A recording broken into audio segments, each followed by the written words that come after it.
50 साल बाद मौजूदा 1 करोड़ की वैल्यू कितनी होगी? बढ़ती महंगाई करेंसी की कदर गिरा रही है। क्या आप जानते हैं कि मौजूदा 1 करोड़ की 50 साल बाद कितनी वैल्यू होगी? आज अगर हम बड़ों से सुनते हैं कि दूध 5 रुपए लीटर, गोश्त 10 रुपए किलो, तेल 20 रुपए लीटर, आटा 2 रुपए किलो, सोना चंद 100 रुपए तोला होता था, तो हमें हैरत होती है। ताहम ये हैरत नहीं बल्कि करेंसी की कदर गिरने का अमल है जो बढ़ती महंगाई गिराती रहती है। मिसाल के तौर पर अगर आज हम दूध 220 रुपए लीटर खरीद रहे हैं तो आज के ये 220 रुपए हमारे बुजुर्गों के दौर के 5 रुपए के मसावी थे। यही फॉर्मूला आने वाली दहाइयों में भी लागू होगा।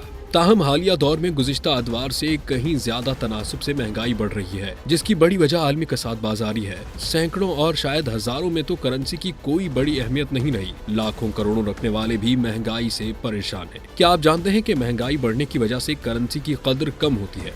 अगर इसी रफ्तार से महंगाई बढ़ती रही तो आज जिसके पास 1 करोड़ रुपए है, ये रकम 50 साल बाद मौजूदा दौर के हिसाब से कितनी वैल्यू रखती होगी? अगले 10 से 50 साल तक करेंसी की गिरती वैल्यू के आदाद-ओ-शुमार जारी किए गए हैं। 50 साल बाद 2075 में मौजूदा दौर का कोई फर्द जिंदा रहा तो हालिया 1 करोड़ की करेंसी से वो उस वक्त सिर्फ वही चीज खरीद सकेगा जो आज तकरीबन 5,42,000 रुपए की खरीदी जा सकती है।